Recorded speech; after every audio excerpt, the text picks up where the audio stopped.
Ya, I think curiosity sama lifelong learning ini mungkin utamanya di curiosity-nya sih. Jadi part dasar manusia itu punya rasa penasaran sih. Jadi kalau dari bayi, dari kecil itu pasti kita semua kepo sama banyak hal kan. Kalau bayi lihat ada telur pengen gremes gitu ya, pengen lihat ada apa, pengen manjat dan lain sebagainya.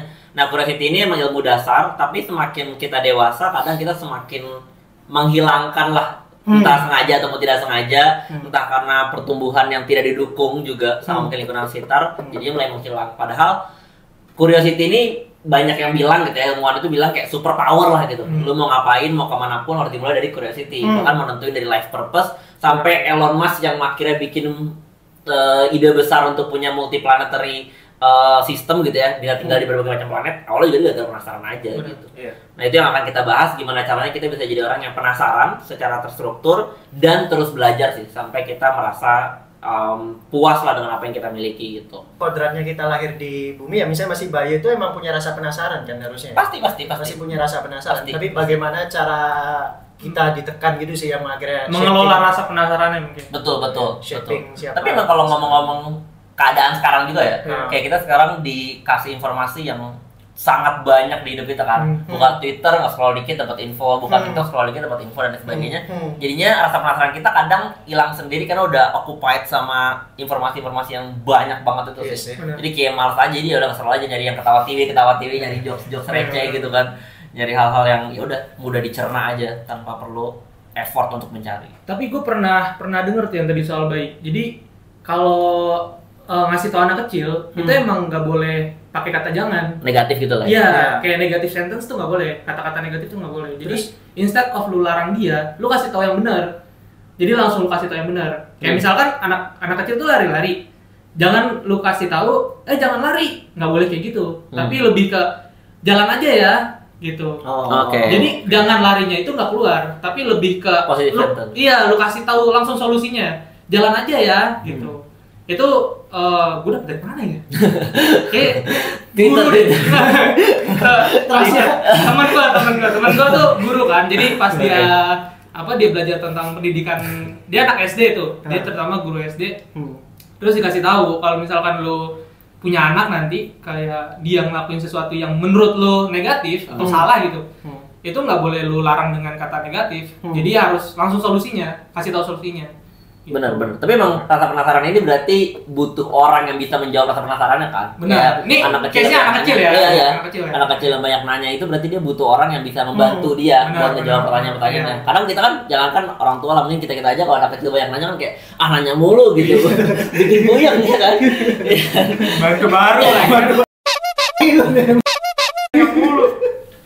Iya, kadang kita ngerasa kayak gitu sih. Jadi kadang kita juga main peran di situ sih, bikin anak-anak jadi malas nanya karena kalau dia nanya kita ngerasa kayak lagi main HP malas diganggu kayak gitu. Ya, itu emang PR buat kita juga sih. Apa tuh main HP masih ganggu?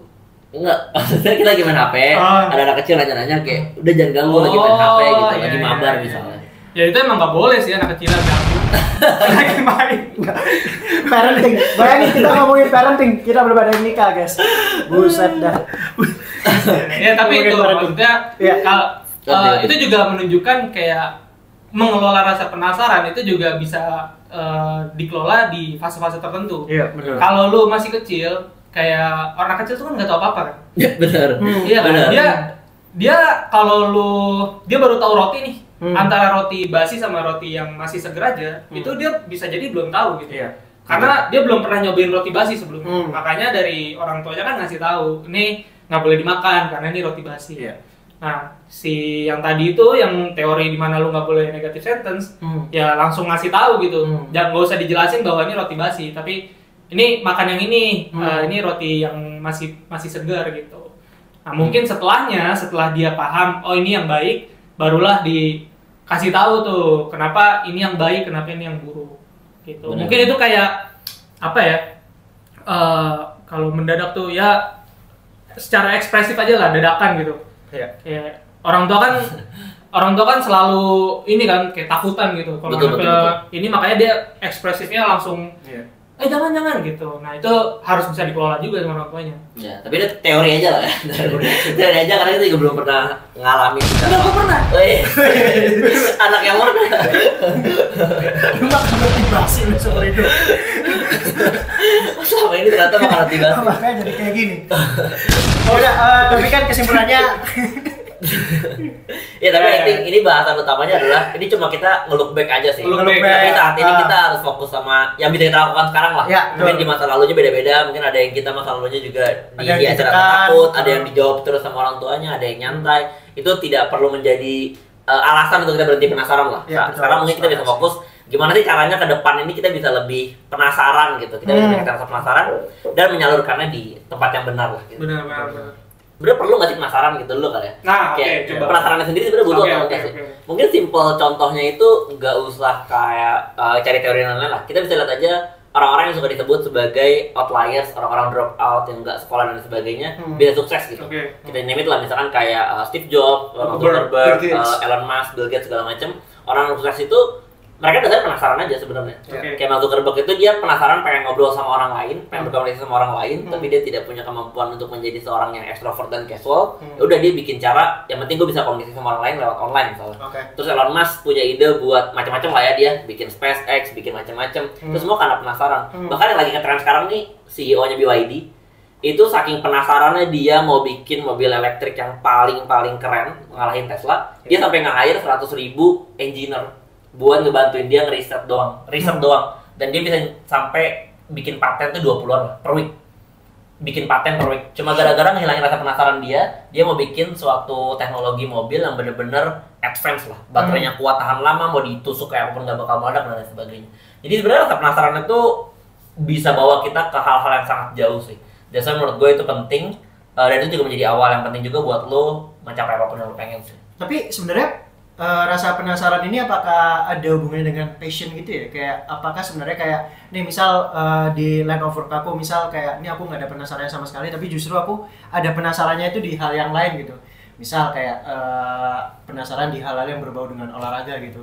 Jadinya penasaran yang aku bangun itu bukan penasaran di hal profesional yang bahkan mendatangkan banyak benefit buat aku, tapi malah di hal yang sifatnya ekstrakurikuler gitu. Kalau misalnya kayak gitu gimana tuh? Bisa Tapi aja ini pekerjaan lu atlet gimana? ternyata lu atlet. Gimana? Bukan. Lu nggak bisa ngomong. Bukan. Oh bukan. Sebenarnya dasarnya sih selama positif sebenarnya nggak masalah aja ya. Cuma balik lagi ke awal tadi kita bahas, sebenarnya konteksnya adalah life purpose-nya dulu sih. Jadi kalau Simon Sinek bilang kan start with why, kata-kata dia gitu kan. Oke. Nah start with why ini atau dia bilang find your why first ini, rasa penasaran pertama yang harus kita implementasiin sebenarnya nyari purpose hidup kita dulu sih. Jadi lu tahu dulu lu tuh mau bawa diri lu ngarah kemana sih? Apakah mau jadi atlet tadi? Apakah kerja semacam ya udah nyari duit sementara dulu aja tapi sambil fokus jadi atlet dan lain sebagainya? Itu coba dibikin dulu sih frameworknya buat lu tahu. Rasa penasaran yang pertama dicari adalah apa yang bikin lo passionate. Mungkin kalau zaman sekarang bahasanya ikigai sama grit gitu lah ya. Itu dicari dulu sih sweet spotnya gimana caranya biar rasa penasaran ini bisa terarah gitu. Karena kalau ngomong penasaran doang, ujung-ujungnya takutnya jadi overthinking juga sih. Karena penasaran sama banyak hal akhirnya terlalu deep. Karena ada istilah yang terkenal tuh namanya curiosity kill the cat. Itu istilah yang populer sih di western terutama, bahwa ketika lo terlalu penasaran akan sesuatu, itu tuh bisa dampaknya sangat buruk gitu. Saking penasarannya. Kenapa? Karena penasaran itu jadi liar gitu loh. Jadi yang niatnya mungkin mau nyari tahu doang teman lu seperti apa atau orang yang lu suka seperti apa, tapi karena saking penasaran jadi obses, jadi ngeganggu kehidupan sehari-hari, jadi mata-matain dan sebagainya. Ya jadi emang penasaran itu sebenarnya tetap ada limitnya, dan cara ngebatasin pertama tadi ya lu harus tahu tujuannya dulu sih. Nah, oke, ini menarik nih. Karena tadi penasaran yang berlebihan itu akan bisa jadi buruk. Pertanyaannya tadi kayak di case-nya BYD tadi. Itu kan ownernya sangat-sangat penasaran kan? Betul. Sampai dia rela nge-hire 1000 engineer tersebut. Nah, ketika dia udah sampai titik itu, dan tadi juga ada kalimat bahwa penasaran yang berlebihan itu bisa jadi buruk. Betul. Sampai titik mana gitu? Kayak kita tuh boleh penasaran. Yang pertama sih bagi purpose tadi ya. Pastikan dulu purpose-nya itu positif sih. Pastikan dulu tujuannya jelas. Karena kan kalau tujuannya penasaran sama orang itu harus ada limitnya kan. Kalau emang orang itu udah ngasih rejections ya kita harus tahu juga kapan stopnya gitu untuk tidak mengganggu. Jadi ada batasan apa ya sebutannya, ethics dan moral lah. Yang pertama jadi tujuannya, moral ya? betul. Tujuannya dulu sih harus clear gitu. Yang kedua tentunya resource yang kita punya juga sih, harus tahu diri juga, ya kan? Nggak bisa juga penasaran sama tadi olahraga misalnya, terus uang terbatas, akhirnya jadi artis sampai bener-bener tangan itu kan harus mikir juga gitu. Lu setiap hari riset tentang Stephen Curry, LeBron James, cuman lu nggak kerja. Bener. Lu riset aja tuh terus. Meskipun sampai sekarang sebenarnya bisa sih. Iya makanya jadi tetap harus ada tahu dirinya juga lah, harus ada waktu dan resource yang jelas juga. Jadi tujuan, resource. Artinya yang ketiga itu bisa fokus sama apa ya, misalnya prioritize diri lu juga sih. Jadi apa sih sebenarnya yang paling penting dulu buat diri kita yang perlu kita cari tahu dulu. Misalkan kalau tadi konteksnya pekerjaan Jojo misalnya tadi, dia nggak terlalu penasaran. Tapi nggak mungkin lah jadi product team nggak penasaran kan? Fitur jalan. Contoh ya. Ini matrixnya drop, ya udahlah biarin aja. Jojo nggak penasaran aja, ya udahlah. Contoh. By the way teman-teman ya, konteks Jojo ini product manager. Iya benar, Jojo ini seorang PM. Product manager apa? Nanti kita bahas di topik selanjutnya. Apa? Nggak ada sih, tapi menurut aku ada salah Nggak satu ada? Oke. when to feel enough gitu ya. Oke. Kan kayak tadi kan pertanyaannya kapan kita ngerasa cukup gitu kalau misalnya Betul. penasaran gitu. Aku tuh pernah baca buku namanya Paradox of Choice dan menurut aku bisa juga dijadiin salah satu ilmunya ke sini gitu. Jadi kayak kita harus set bare minimum sih sebenarnya, kayak sebelum kita ada rasa penasaran, kayak mungkin nyambung ke yang Farhan tadi kan harus tahu life purpose-nya dulu apa gitu ya. Kalau misalnya dikecil-kecilin kan pasti ada chunk of little purpose gitu di masing-masingnya gitu kan. Bisa ketawa tuh. Benar. Iya kan? Nggak, maksud aku ketika misal kita punya ada rasa penasaran itu kayak kita ada standarnya aja sih, kayak misalnya oh ini udah cukup nih, berarti ya udah nggak usah diterusin gitu, kayak kan takutnya nanti juga resource kita habis dan bisa dialokasikan ke hal-hal lain gitu yang sebenarnya bisa membawa hal yang lebih benefit gitu. Nah oke. Tapi pertanyaan lanjutannya udah pasti, kalau misalkan kita udah nemu nih kayak purpose-nya, satu purpose kita nemu, terus kita kejar tuh purpose itu. Dan memang itu kayak long term game kan. Betul. Si purpose ini harus long term game kan. Betul. Sampai ya mungkin sampai kita mati nanti. Betul. Kita udah nemu, tapi di tengah-tengah kita ngejalanin game tersebut, long term game tersebut, kita justru nemu purpose lain yang kita jadi penasaran kan. Terus akhirnya kita kejar tuh. Ini long term game gua apa bukan ya? Apakah memang yang pertama, misalkan long term game-nya yang A yang dikejar pertama itu adalah ya long term game dia selama dia hidup, kemudian dia nemu long term game lagi B, purpose B, dia penasaran, ketemu lagi purpose C. Nah, jadi purpose-nya kayak gimana gitu? Yang sebenarnya perlu difokusin. Ya, I think kalau ganti itu hal yang common ya. I mean, anak kecil punya cita-cita apa, udah gede berubah itu common aja. Tapi yang baik kayak kita tadi sih, purpose-nya ini harus ditransform jadi ya tadi kita bilang great ikigai dan sebagainya. Intinya hal-hal yang bisa nge-guide kita untuk satisfaction sendiri juga lah. Jadi bukan cuma sekedar kayak mencapai A doang, tapi ada perasaan pleasant juga dalam mengerjakannya. Dan kalau emang lagi pengen ganti ya, I think nggak ada masalah juga. Yang penting commit sih. Jadi jangan sampai ada unfinished business gitu. Kalau emang ternyata penasaran sama sesuatu, ada hal baru, ya pastiin dulu kalau itu yang benar-benar mau kita seriusin juga gitu. Jangan sampai nanti punya 10 rasa penasaran, tapi cuma di dasar doang semuanya gitu. Karena penasaran pun ada levelnya gitu. Dari yang level cuma tahu dasar doang sampai level mastery-nya. Nah itu harus diketahui juga sih. Kalau anak zaman sekarang bahasanya M-shaped skills gitu lah ya. Jadi ada saatnya kita cuma penasaran pengen tahu doang. Ada penasaran yang kita pengen bener-bener mastery di bidang tersebut. Nah itu harus dipikirin sih. Kalau yang mau kita memang mastery di bidang tersebut, yaitu ya sesuai tadi komitnya lebih panjang sih. Dan itu bisa ganti-ganti juga nggak masalah. Oke. Tapi mungkin kalau misalkan ya kita ngomongin inilah ya kayak real case-nya kejadian. Nah, kita nggak bisa yang selalu ini tujuan gua, ini terus gua harus nyari apa yang jadi tujuan gua tersebut dan itu dijadiin long term game. Betul. Kita nggak selamanya bisa kayak gitu kan. Nggak semudah itu, betul. Nggak semudah itu. Ada orang yang dipaksa, ya emang lu harus penasaran di situ. Betul. Gitu. Lu purpose lu tuh ya itu gitu. Kayak dia didikte. Betul. Dia nggak bisa nentuin pilihannya sendiri. Betul. Itu yang menurut gua mungkin bagi dia ya jadinya ada dua sih kepecah ya. Ada yang lu mengejar si curiosity ini secara painful. Painful dalam arti ya itu karena lu sebenarnya awalnya nggak mau di situ. Lu nggak, itu bukan purpose. Terpaksa. Dan yang kedua mungkin yang less painful gitu. Dia nemuin purpose sendiri, dia penasaran dengan purpose sendiri yang akhirnya dia belajar tentang curiosity-nya ya atas dasar diri dia sendiri gitu. Ya emang kalau udah ngomongin real life situations itu pasti lebih banyak faktor sih. Dan tadi kita bahas juga terkait resource juga itu jadi poin yang sangat penting gitu. Mungkin kita passionate di bidang basket misalnya mau jadi atlet basket gitu. Cuma kita tahu kita lagi butuh duit banget nih sekarang yang makanannya susah gitu. I mean belum bisa berkarya di basket ya pasti juga ada limitation untuk bisa mencapai hal tersebut. Cuma yang mau gua tekankan sih yang penting keep the fire on aja sih. Pastikan diri lu tetap punya idealisme untuk penasaran sama hal sesuatu itu sih. Dan ini soalnya penasaran ini pun tadi kita bahas hidup ya kayak besar sekali spektrumnya gitu. Tapi dalam kehidupan pekerjaan pun juga itu penting banget sih. Misalkan tadi kita sempat bahas kalau ada matrix turun gitu ya dalam satu konteks tertentu, ada suatu produk kita yang gagal perform atau tidak sesuai ekspektasi, ya kita harus penasaran kenapa itu terjadi, root cause problemnya seperti apa. Pun sama kalau kita nanti misalkan di dunia consulting mau di dunia engineer mau jadi atlet apapun, harus penasaran akan sesuatu sih. Misalkan kayak Stephen Curry, kok bisa nge-shootnya sejago itu? Kita jadi atlet basket misalnya, lihat Stephen Curry pasti penasaran dong, apa sih yang dia lakuin, kenapa sih dia bisa kayak gitu? Nah ini juga mungkin implementasi yang lebih, apa sebetulnya, lebih napak ke bumi lah. Karena kalau tadi live kita ngomongin hidup kan pasti kerasanya kayak teori realistis lah. Betul. Nah benar lebih realistis tuh kalau kita ngomong konteksnya mungkin ke pekerjaan tadi sih. Jadi hal-hal yang bikin kita lebih penasaran atas apa yang kita kerjain sehari-hari sih.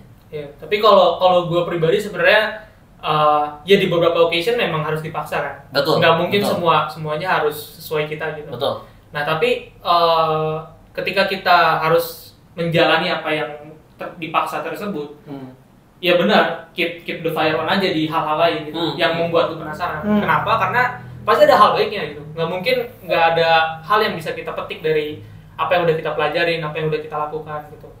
Karena gue ngerasa ya gue nggak cuma dapat teman dari kerjaan doang, nggak cuma dapat rezeki dari kerjaan doang.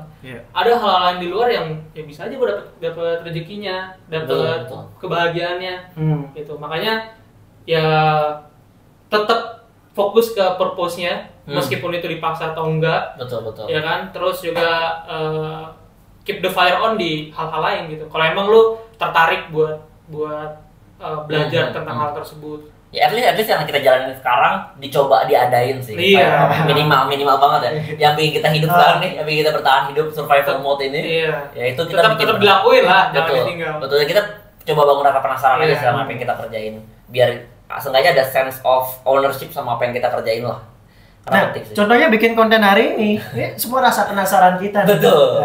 Bisa nggak ya kita bikin konten yang melejit gitu? Aku doang. By the way, tadi ngomongin Kari, gue udah dapat WA nih. Kenapa dia bisa jago 3 point? Penasaran. Gue WA tadi. Nah, tapi coba di get back dulu deh kalau misal ngomongin ke long term purpose kita hidup gitu ya. Emang kalau misal jujur aja reality check aja di antara kita aja nih, kita bertiga emang udah ada yang tahu nih life purpose-nya apa gitu. Kalau misalnya dari kalian berdua. Waduh. Lu pengen jawab pertanyaan itu sendiri kan? Enggak, gua enggak pengen jawab. Tapi lu ada enggak? Udah ada life purpose-nya enggak? Ada. Udah ada. Tapi kita cerita di topik lain. Jadi kita undang. Enggak ya. Kita undang Sumanto. Enggak. Life purpose kayak topik yang berat banget sih. I think bisa di keep. Kalau misalkan ya pertanyaannya ada apa enggak ada, pasti ada. Pasti ada. Semua orang pasti ada. Pasti ada. Tapi ya itu tadi kan, kayak cara lu ngebuat purpose itu tetap ada, tetap jadi tujuan lu, ya itu mungkin beda-beda gitu. Tapi sekarang pertanyaannya, di umur berapa lu tahu itu life purpose lu yang tepat buat lu? Kapan? Gua pribadi. Triggernya kapan? Gua pribadi. Iya. Gua ini dari umur SMA ya? Oh, SMA. Umur 2 mah masih fokus nyusu, Bang. SMA. Gimana?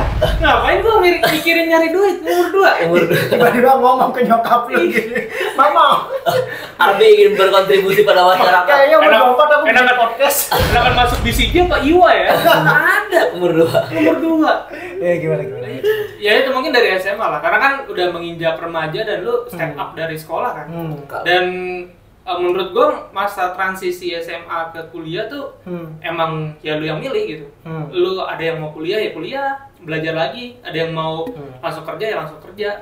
Karena ya udah ketika lu keluar dari situ, menurut gua waktu itu ya pilihan hidup ada di lu. Selanjutnya mau gimana? Dan mungkin reality check lagi sedikit nih. Mungkin kalau kita ngerasa kayak gue sekarang posisinya ada di bidang ini nih atau sedang kerjain di staff level ini, bisa nggak ya untuk nyampe di titik itu, titik sana dan sebagainya. Tapi banyak sih sukses story yang bisa dibaca juga sih. Mulai dari kayak ceritanya Jack Ma, Colonel Sanders dan lain sebagainya. Itu orang-orang yang keep the fire on sambil mereka tetap mengerjakan kerjaan utamanya kan. Mungkin sambil kerja di fast food, Jack Ma, mungkin Colonel Sanders sambil kerja di hal lain, dia sambil tetap nyari resep ayam yang enak. Tapi ya tetap keep the fire on. Walaupun mungkin waktunya tidak secepat orang-orang yang mungkin punya privilege, tapi kita tetap bisa nyampe ke sana sih. Itu yang mungkin perlu di jadi checklist juga sih di hidup kita. Trust the process lah. Trust the process. Nggak bisa yang sekejap lu bisa jadi Jack Ma. Betul. Bisa, cuma lu siapa? Tapi siapa? Bener. Ya tapi apa yang penting itu duit sih. I mean kita ngomongin dari segala macam. Duit ya, bukan uang ya. Duit. Bukan. Sama kita. Duit. Duit. Tapi ya nggak salah. Makanya tuh tadi nggak salah. Kan nih Habib dunia apa ini? Duit itu kayak emang kadang dari semua yang kita bahas tadi kan mostly ya pengalaman atau cerita orang lain ataupun story gitu lah ya. Tapi kadang yang paling terbaik itu kita cobain sendiri sih. Kita cari-cari sendiri sih. Mau nyari purpose mungkin sekarang belum ketemu, mungkin di umur 30-an belum punya juga. Nggak masalah juga sebenarnya. Nggak ada parameter kayak umur 30 harus udah tahu nih, kalau enggak kadaluarsa nggak mungkin juga gitu. Itu semua ada prosesnya jadi. Itu yang menurut gua asik dari rasa penasaran tuh ya itu. Pertama, ya lu sebagai individu punya rasa penasaran masing-masing kan. Betul.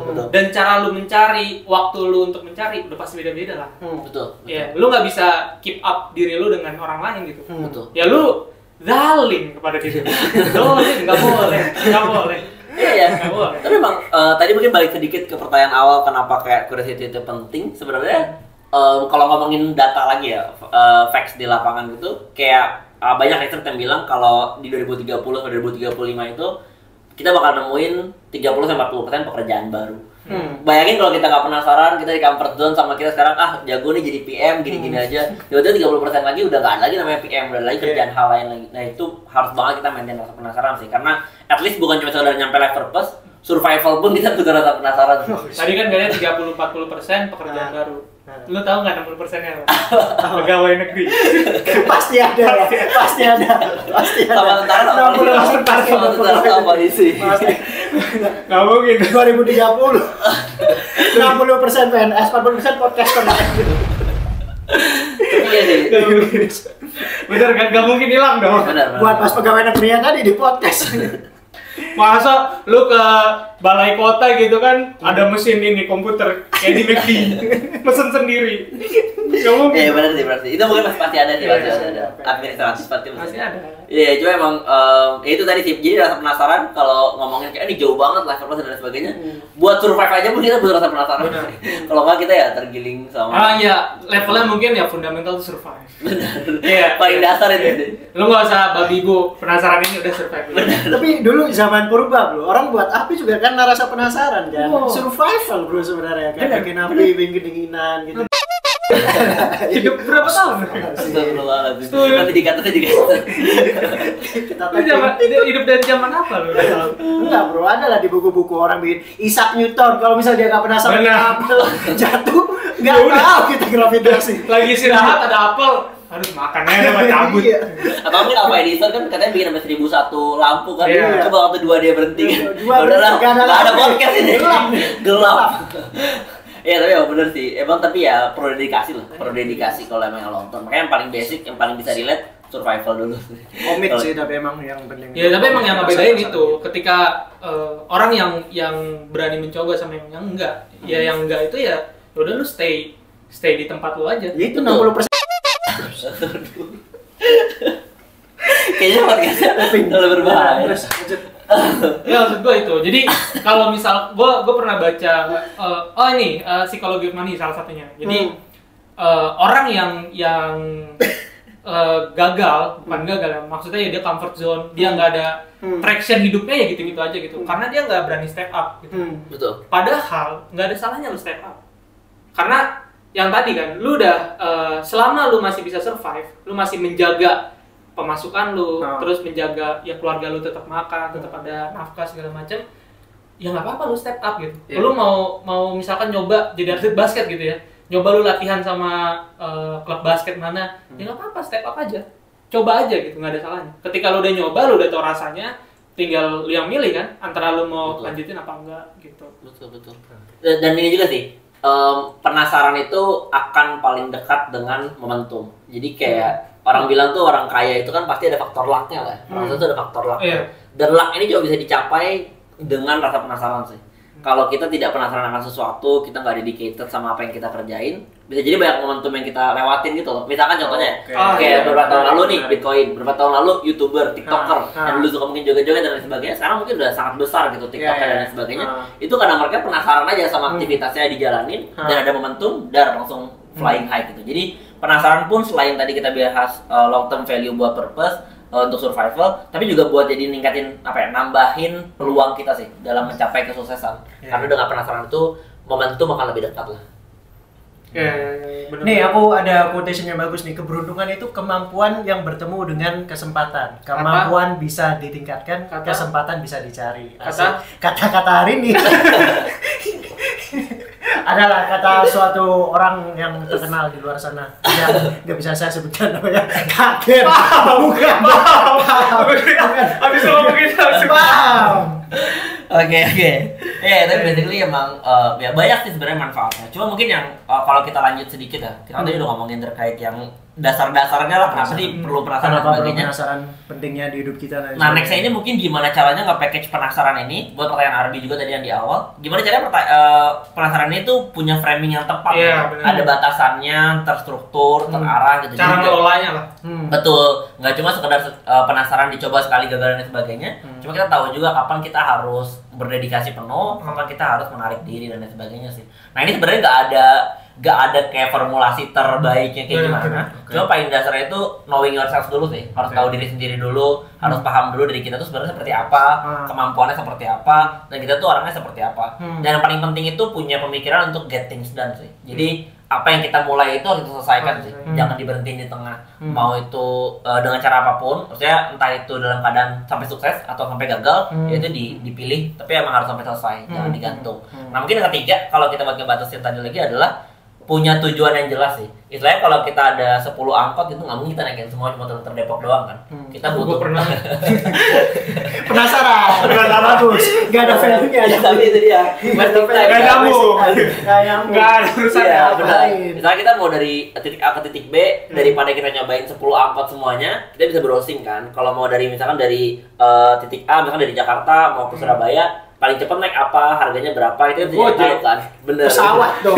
Gue yakin kalau kita mencoba all possibility saking penasarannya kan, ujung-ujungnya jadi wasted kan, nggak maksimal. Betul. Jadi resource juga. Betul. Jadi sebenarnya penasaran perlu didukung sama efisiensi juga sih. Perlu diukur juga kayak ada nggak sih cara yang lebih cepat daripada ini. Ini juga disebutin sama Bill Gates dulu sih, dia bilang dia suka nge-hire orang malas di Microsoft. Engineer yang di-hire itu biasanya orang malas, bukan orang-orang yang rajin. Betul, karena kata dia orang malas itu biasanya bakal mikirin yang paling cepat, yang paling bagus tuh kayak gimana, daripada dia nyobain 10 opsi, dia bakal nyari yang paling gampang yang mana ya, yang paling cepat. Ya udah gue kerjain itu aja. Jadi ya delivery value lebih cepat, experimentation-nya jalan dan hasilnya pun terlihat lebih cepat gitu. Jadi emang nggak cuma sekedar penasaran dicobain semua, tapi penasarannya pun harus dicek kira-kira yang paling efisien yang mana. Gitu. Ini kata Bill Gates. Nah, gue pernah ketemu gelandangan.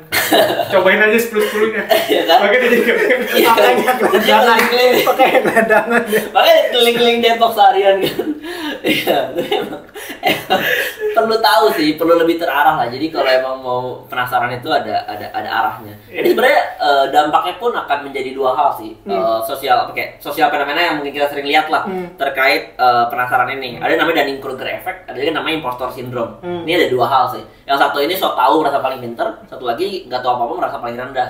Nah ini dua hal yang juga bisa menjadi dampak buruk dari, bukan dampak buruk ya, dampak yang bisa terjadi dari hubungannya sama penasaran gitu. Ada orang yang mungkin berhenti rasa penasarannya, merasa dia udah tahu segalanya.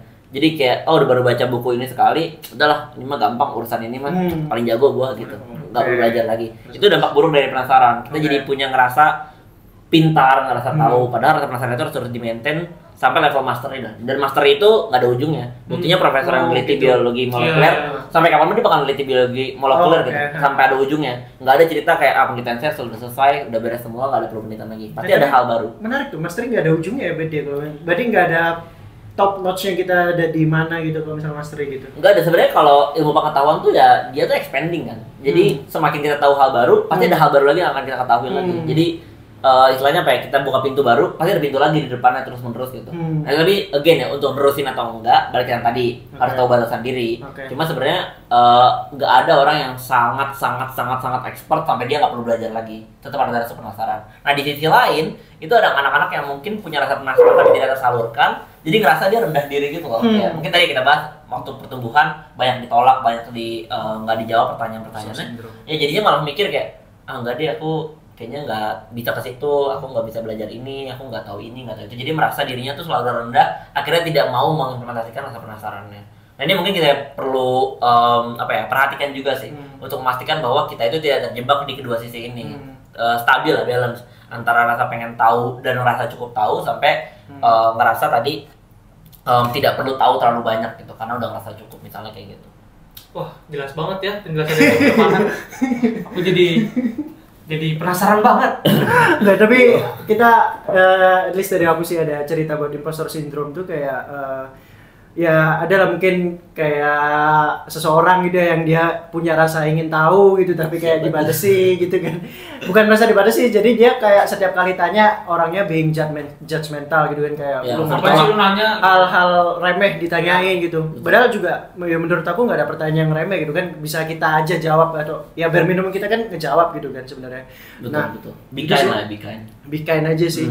Makanya sebenarnya untuk rasa penasaran ini menurut aku yang perlu supporting juga itu adalah environment-nya juga sih, kayak suportif atau enggak ke pertanyaan kita, ke rasa penasaran kita juga gitu ya. Kalau misalnya kita ditekan juga nggak bakal kemana-mana dan bakal ngerasa imposter syndrome tadi yang di nama Farhan sih. Bener. Ini ada hubungan sama efisiensi yang tadi kita bahas sih. Untuk efisien itu kan kita perlu tahu kan. Nah, untuk tahu itu kadang kita juga perlu ngelatih diri kita untuk bisa asking the right questions. Oh iya. Ya, jadi kayak bertanyanya itu juga harus tepat. Tadi Abi nanya ke gelandangan, ya udah dikasih 10 opsi, suruh cobain semuanya kan. Salah nanya gua. Oh, namanya asking the wrong guy. Asking the wrong guy. Bukan asking the wrong question, the wrong guy. Kalau gelandangan emang cari yang paling banyak dari orangnya salah ya. Iya, tapi Amin emang itu sih. Ada hal yang perlu kita ketahui juga terkait penasaran itu, ya asking the right questions. Ini juga yang kalau kalian tahu mungkin lihat orang-orang yang sukses gitu ya, jadi CEO atau jadi konsultan yang sangat terkenal dan lain sebagainya, itu mereka tuh punya kemampuan yang sangat unggul di bidang bertanya. Nah, ini sebenarnya kita tuh udah di encourage sih sebenarnya di berbagai macam bidang ya. Dari SD, SMP, SMA mungkin kalau bertanya dikasih poin, kalau bertanya dikasih hadiah. Itu sebenarnya udah jadi bantuan trigger sih untuk kita rajin bertanya. Cuma memang yang kita tidak miliki adalah kemampuan untuk bertanya yang benar, yang terstruktur, yang sesuai gitu. Jadi untuk tahu pertanyaan yang sifatnya mungkin dasar teori yang bisa kita cari sendiri tuh ya baiknya kita baca, baiknya kita nyari tahu. Jangan sampai wasting time itu di hal-hal yang kita bisa cari tahu sendiri gitu. Itu sayang sekali. Misalkan teman-teman punya kesempatan ketemu bos apa gitu ya, 15 menit misalkan gitu ya, cuma 30 menit meeting sama siapa. Terus nanya pertanyaan ada di Google gitu, atau pertanyaan bisa jawab ChatGPT. Itu kan sayang banget gitu. Rasa penasarannya tidak terjawab dan akhirnya nggak efisien juga. Makanya nextnya itu yang harus kita pelajari juga dari hal-hal tadi adalah asking the right questions sih. Harus belajar bisa nanya yang tepat. Nah, ini nanya sebenarnya banyak banget cara-caranya. Itu nanti mungkin banyak framework yang bisa kita pakai juga. Cuma intinya adalah bertanya itu harus leading to new knowledge atau leading to new findings. Yes, harus leading to something. Jadi harus ada, kalau setelah bertanya ini apa yang akan kita dapatkan? Bertanya ini apa yang kita dapatkan? Kalau kita cuma baca yang sifatnya tekstual, level 1 knowledge itu baca doang, sayang banget kita harus spend bermenit-menit cuma buat nyari buat dapat jawaban kayak apa sih definisi ini, apa sih definisi itu, sayang banget gitu. Ya, setuju karena asking the right question juga ya mangkas waktu banget. Kayak nanti mungkin ketika di pekerjaan sesungguhnya di real life itu kalau misalkan udah tahu gitu cara asking the right question. Betul. Terus kita udah tahu ya nanya apa aja deh. Kita udah tahu itu mangkas waktu banget dan cepet gitu. Contoh yang paling gampang itu dokter sih. Nah, benar. Coba Jordan datang ke dokter gitu. Dok, kepala saya sakit. Oh, di sliding ya? Iya, Dok, benar. Iya, Dok. Kayak dokter harus punya kemampuan untuk asking the right question. Makanya dia mungkin belajarnya panjang dan sebagainya karena dia butuh knowledge dasar biar dia bisa tahu nanyanya apa. Kepalanya sakit pasti ditanya, "Oh, pola makannya seperti apa? Apakah kebentur atau tidak? Atau punya riwayat atau tidak?" Itu dia tanya yang right questions kan. Bayangin kalau dia harus buka buku nanya semua hal buat tahu sakitnya apa, ujung-ujungnya jadi nggak selesai juga. Makanya mati itu orang. Rasanya mati depan dia.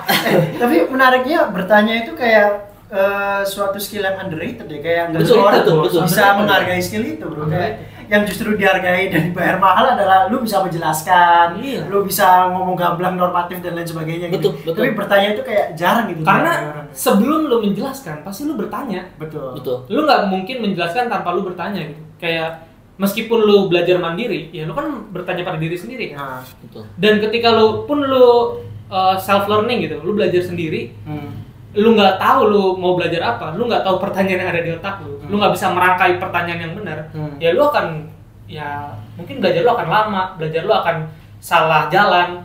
Betul. Jadi lu harus benar-benar, ya itu tadi, asking the right question bukan ke orang doang ya, tapi ke diri lu pun juga lu harus benar gitu. Bahkan ChatGPT sebenarnya harus benar kan? Iya. Coba kalau prompt yang nggak benar kan, bener. prompt yang nggak tepat hasilnya pun nggak sesuai. Gue yakin ya.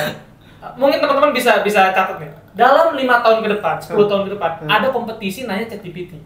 Nanya ke AI, jadi generatif AI. Nemu jawaban paling tepat melalui pertanyaan tepat. Dan paling efisien, efektif. Dia nanya paling cepat ya. Kan bukannya udah line of work-nya ya sekarang buat nanya ke Ada. Oh ada, tapi kan ada follow up kan, itu follow up yang tepatnya sih benar, mungkin bisa jadi. Menurut gua pasti ada kompetisinya. Karena itu menarik banget coy. Sekarang bukan tentang penjelaskan ya, bertanya. Iya. Karena lu bisa, kayak misalkan lu jawab 2+2 deh. Kalau misalkan karena lu otak lu encer kan. Lu hafal 2+2 4. Tapi kalau lu nggak tahu cara bertanya 2+2 itu berapa, lu akan lama banget. Benar. Mungkin lu bisa spend 2 menit buat nanya ke ChatGPT 2+2 jawabannya berapa. Kayak orang yang nggak nanya dengan benar, mungkin nulisnya bukan 2+2 berapa ya menurut kamu, bukan kayak gitu, tapi cuman 2, tambah, 2 gitu. Kayak dipisah-pisah sama dia, nanyanya nggak benar kan. Ya itu mungkin gelandangan yang tadi, tapi gelandangan yang aneh sih anekdotnya ya. 2+2 kan kayak ya udah Strike forward 2+2. kalau mungkin ribuan masih oke lah. Kalau 2+2 ya kan kita kan yang tahu. Maksudnya poin gua adalah ya nggak cuma ke orang lain, tapi ketika lu bertanya pada diri lu, ya lu nanya ke ChatGPT. Ya lu harus tahu gitu nanyanya apa. Benar, berarti memang ya itu sih. Ini skill, gue setuju ini skill yang underrated banget sih. Dan ini sebenarnya hal yang bikin skill gap jadi besar pun ini gitu.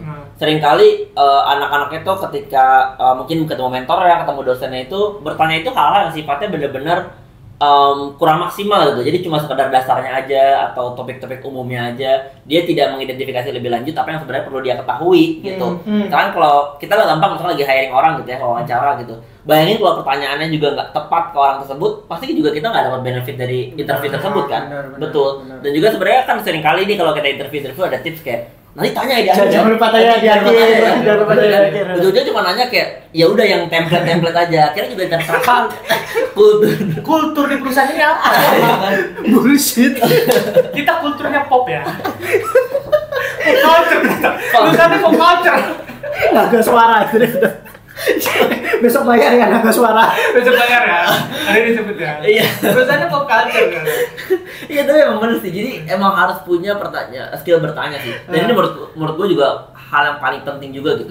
Rasa penasaran udah punya, purpose-nya udah tahu, arahnya mau ngapain udah tahu, dia udah punya juga prioritasnya mau ngapain. Nggak bisa sorry. By the way, bukan nanya kultur itu salah ya. Bukan salah. Cuma maksudnya overthinking. Enggak. Gue takut ya nanti nggak mau nanya lagi. Nggak mau nanya lagi tentang kultur. Kultur tuh boleh ditanyakan kalau misalkan emang perusahaannya nggak ngejelasin tentang kulturnya gimana dan lu pengen tahu, nggak apa-apa tanya aja. Tapi kalau misalkan itu udah state gamblang di website-nya, nggak usah tanya. Terus lu biasanya kan lu interview dapat booklet gitu kan tentang perusahaan. Ya itu udah ada gitu. Malah kelihatan nggak baca.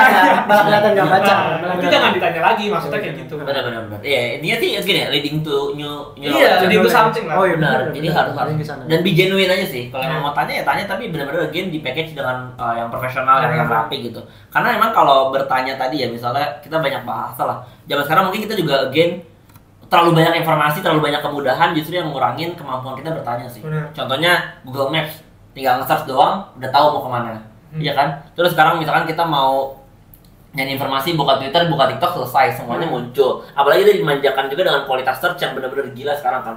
Bagus banget, advance banget kemampuan search-nya. Hal semacam ini justru kadang bikin kita apa ya, kemampuan kita berkurang gitu dalam mengidentifikasi suatu masalah, mengidentifikasi pertanyaan yang tepat. Karena di TikTok nyari dong. Karena lu udah dijejelin dengan rekomendasi Betul, pertanyaan. tempat asik Bogor udah muncul semua, tempat asik Jakarta muncul semua. Tapi kita jadi nggak berhasil untuk kurang asik lagi. Enggak ya, bukan gitu ya. Iya, itu kita jadi sebenarnya itu jadi sangat dimudahkan. Akhirnya pas ketemu real life situation, lah kok aku nanya gini nggak langsung ketemu ya? Kok aku nanya gini nggak langsung ketemu jawabannya ya? Padahal ya sebenarnya kita emang harus melatih itu. Mungkin kayak zaman sekarang nge-search ChatGPT langsung ngasih jawabannya, ini langsung ngasih jawabannya. Padahal kalau zaman dulu mungkin orang-orang zaman dulu harus nyari RPUL, perpustakaan segala macam. Mungkin yes, sekarang jauh lebih mudah, jauh lebih baik. Tapi ada skill yang hilang tadi sih. Skill kemampuan untuk identifikasi dan juga mencari tahu gitu. By the way, gue sekarang punya perasaan baru sebenarnya sama kalau gue pakai ChatGPT ya. Ketika gue nge-prompt sekali dan gue langsung dapet jawabannya, itu satisfying banget, Bu. Asli. Oh iya. Satisfying banget. Bener. Apalagi codingan gitu kan, query ya kan kayak lu dalam sekali nanya lu langsung dapet gitu. Padahal kan ya itu gak ada apa-apanya, kayak ya udah gitu. Tapi itu satisfying banget sekarang. Kayak lu tanpa nge-prompt baru lagi, tanpa nyari tahu baru lagi, kayak lu dalam satu pertanyaan udah keluar aja gitu jawabannya. Betul. Udah dapet.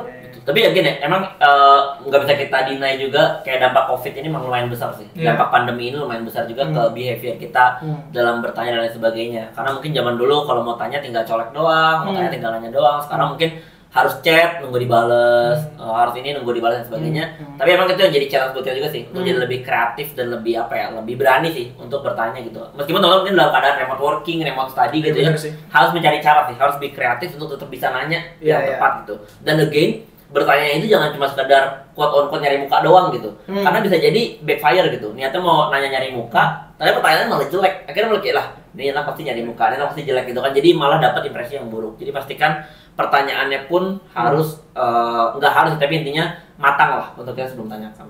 Iya, tapi kalau kayak gue dari pribadi pun sebenarnya yang perlu di-encourage juga ya lu belajar mandiri dulu. Betul. Gitu. Sebelum pertanyaan itu muncul, nggak cuman lu ke orang lain kan. Tadi kita bicara juga tentang pertanyaan ke diri kita sendiri gitu. Dan lu harus bisa mengelola pertanyaan-pertanyaan itu, rasa penasaran itu ya secara mandiri dulu. Gitu. Makanya muncullah pertanyaan berkualitas ke orang lain, ya karena lu nggak bisa menjawabnya dengan lu pribadi. Karena udah selesai di diri. Udah selesai. Belajar mandiri dulu udah selesai, barulah lu bertanya ke yang lebih expert, yang lebih mengetahui. Betul. Jadi harus ada modal awal. Ada modal awal. Makanya itu juga mungkin yang sekarang ya mungkin karena dampak ini ya, era juga lama-kelamaan bergeser, kita dijelin sama rekomendasi-rekomendasi, hidup dibuat makin nyaman. Itu yang bikin yang harusnya lu mencari tahu dari diri lu dulu, ini enggak, lu nyari tahu tuh gara-gara lu dijejelin. Gitu. Nih, lu nyari tadi misalkan tempat asik di Bogor gitu, terus dijelin. Ada nih tempat asik di Sentul. Padahal lu nggak nyari tempat asik di Sentul. Nyarinya di Bogor awalnya. Iya. Mungkin at some point sebenarnya ya ketika nanti lu ke Sentul barulah lu nyari. Tapi ini lu belum ke Sentul aja, lu aja nyari gitu. Ya, make sense. Ya, tapi I think emang yang perlu ditingkatin juga itu ketika ngomongin rasa penasaran dan hubungan dengan sebagai rekomendasi dan sebagainya, itu lebih ke pemikiran dasarnya kita dulu sih, tentang gimana caranya kita bisa memahami bahwa kapan rasa penasaran ini harus disalurkan melalui pertanyaan, kapan harus kita mencari di internet, kapan kita harus dan sebagainya. Itu penting juga sih untuk mengetahui hal tersebut. Dan ini sebenarnya ada hubungannya sama culture juga sih. Mungkin di Indonesia itu kita punya culture yang harus hormat, yang harus patuh dan sebagainya. Bukan yang buruk ya, ini bukan buruk, ini cuma perbedaan culture aja. Cuma memang kadang ini bikin kita menjadi lebih submissive gitu, lebih kayak kalau mau nanya lebih batasannya lebih tinggi. Bener, dan lebih banyak mikirnya, lebih banyak hati-hatinya, yang akhirnya bikin kita nggak nanya-nanya gitu. Nah ini kadang juga kita harus tahu sih, kalau emang perlu bertanya, ya tanya. Jangan sampai udah mentok seminggu, ya udah diemin aja nyari-nyari tetap di internet. Padahal ada orang yang udah punya experience 20 tahun misalkan di bidangnya, ya kita tanya ke dia aja, mungkin dia punya jawaban yang lebih baik. Dan bisa memangkas waktu daripada kita cari-cari sendiri. Betul, emang kadang curiosity ini harus didukungnya sama keberanian sih. Harus berani. Iya, harus di-encourage sih. Kayak apa sih, kayak worst possibility bakal terjadi gitu. Ketika lu bertanya, lu nggak mungkin mati di tempat, lu nggak mungkin kehilangan ini, kehilangan itu, ya udah. Mungkin by mental dijudge gitu kan udah.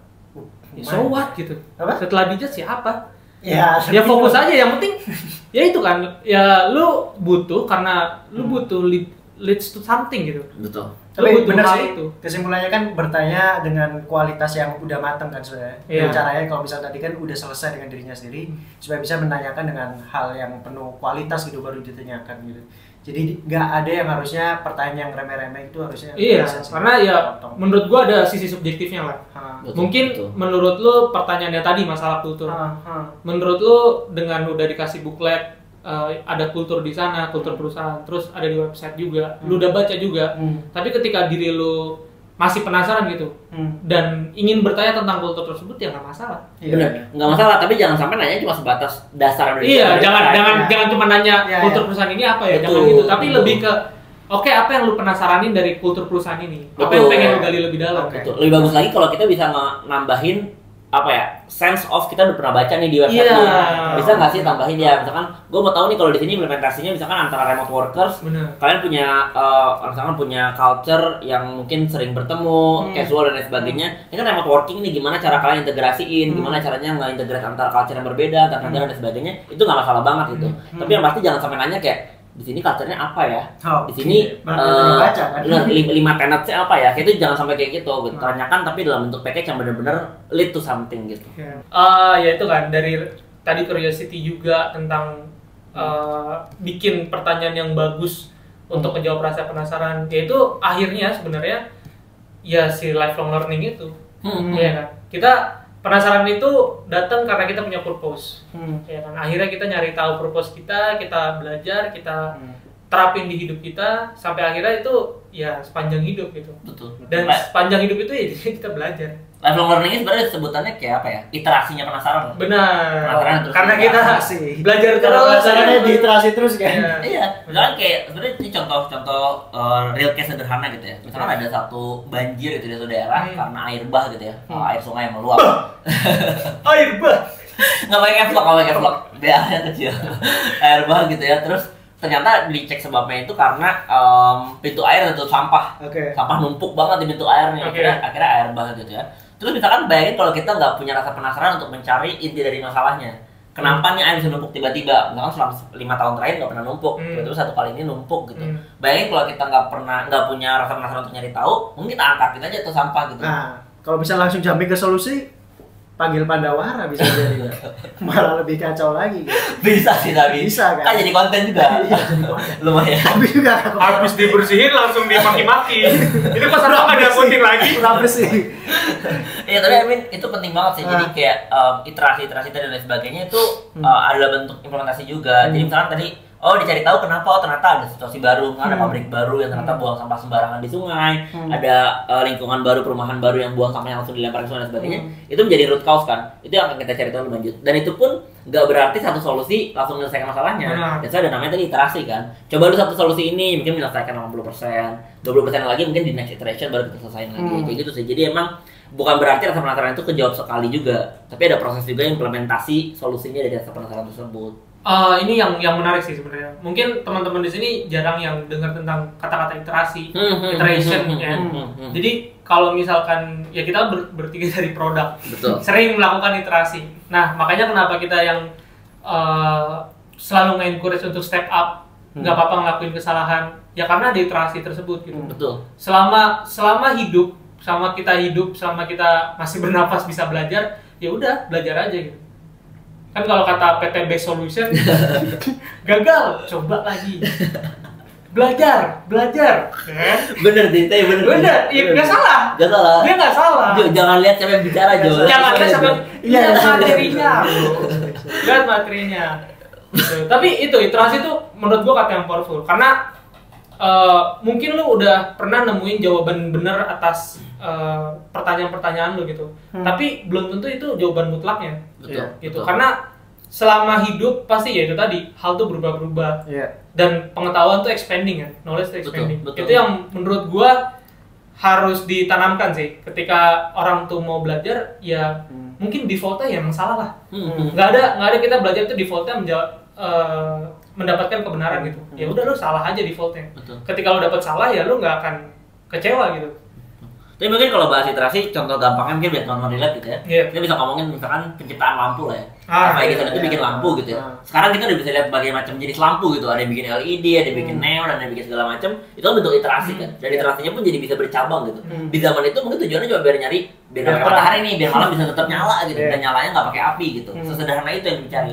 Cuma setelah satu hal ditemuin, ternyata banyak hal lain yang jadi terbuka kan.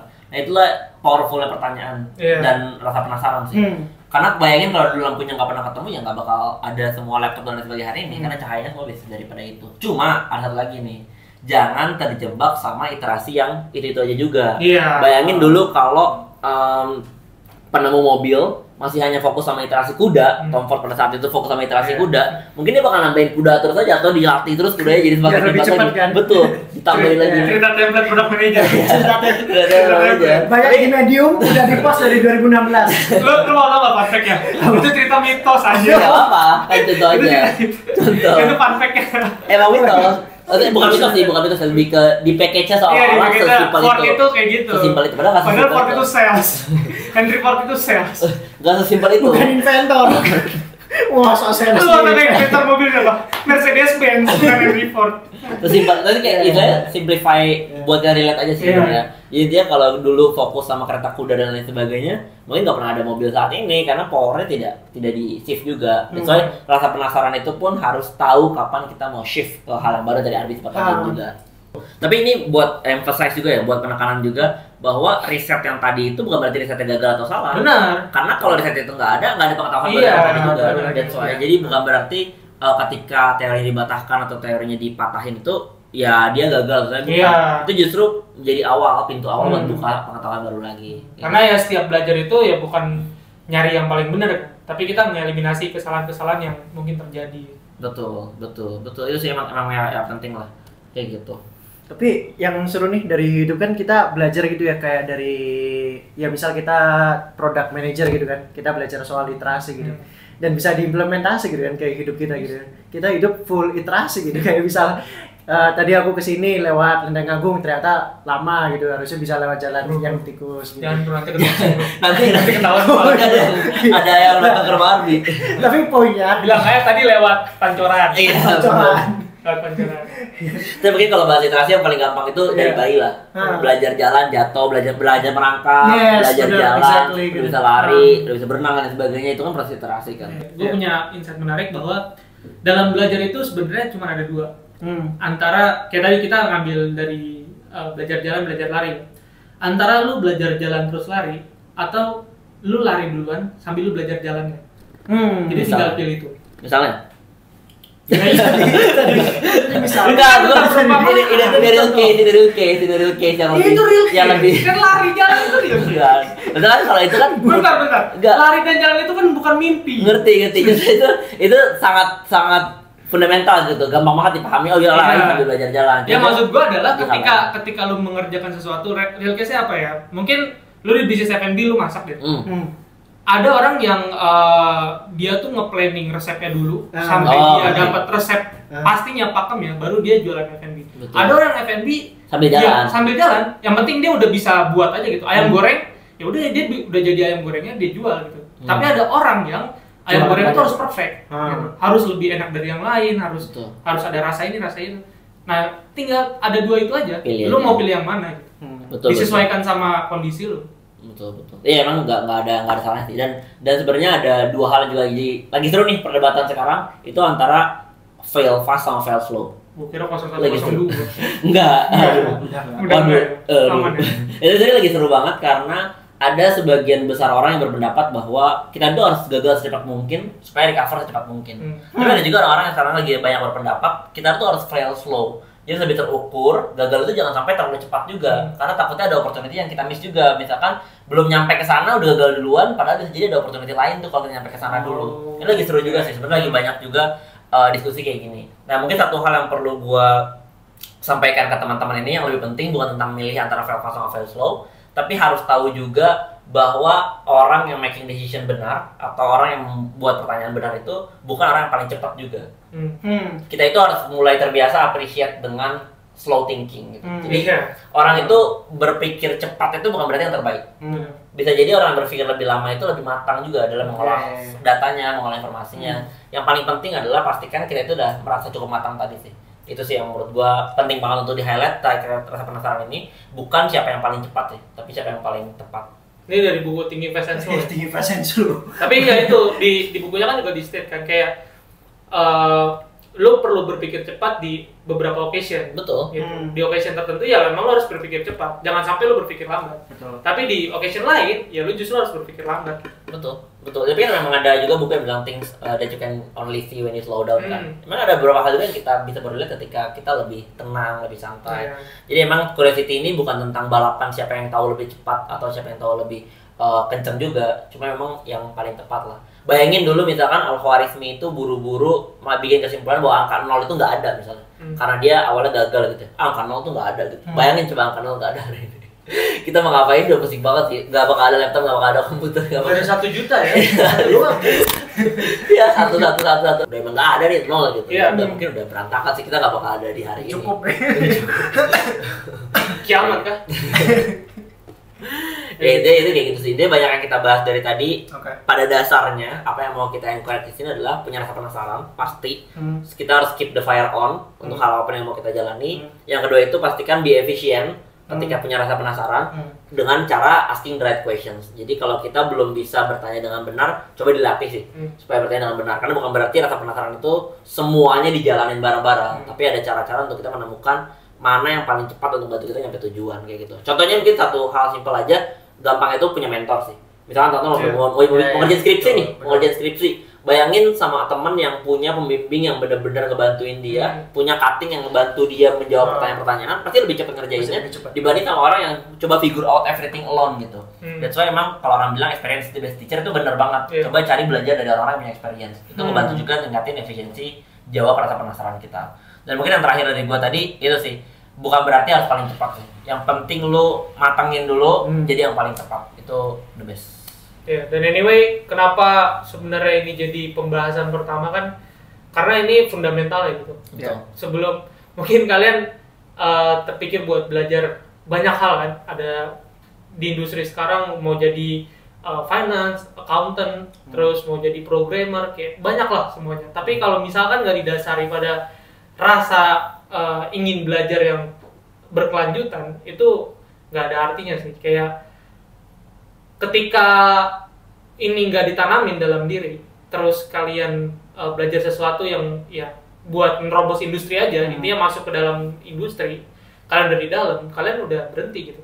Karena kalian udah puas, udah berada di dalam industri, kalian nggak akan belajar lagi. Padahal yang dibutuhkan adalah rasa belajar itu ya nggak boleh berhenti. Walaupun udah dalam industri, udah merasa ini adalah titik peaknya gitu, ini titik prime-nya, ya kan? Messi udah gocek-gocek udah dapat Ballon d'Or gitu misalkan ya. Tapi nggak boleh berhenti di situ gitu. Pasti orang tuh ada pengen taunya lagi, pengen belajar lagi. Ya kan? Makanya ya pemain sepak bola pun setelah dia lewat masa prime-nya, dia akan belajar jadi pelatih. Ya kan? Setelah dia lewat masa prime pelatihnya, dia akan menjadi advisor gitu. Gitu aja terus. Nah, itu maksudnya yang kita pengen banget speak out ke teman-teman ya. Pengen speak out ke teman-teman, mungkin teman-teman ngerasa bahwa skill yang paling penting tuh finance, programming, segala macam yang ada di industri saat ini, ya semuanya penting. Tapi kalau tanpa ada rasanya pengen belajar, rasa penasaran yang berkelanjutan, ya itu nothing sih mungkin. Betul. Jordan mungkin punya takes on this? Oke, terima kasih teman-teman. Belum ya? Oke. Belum dong. Kan satu-satu. Oke. Satu-satu, jangan gitulah. Keren yang penting-penting doang. Sorry. Ya, mungkin juga ada takes on this.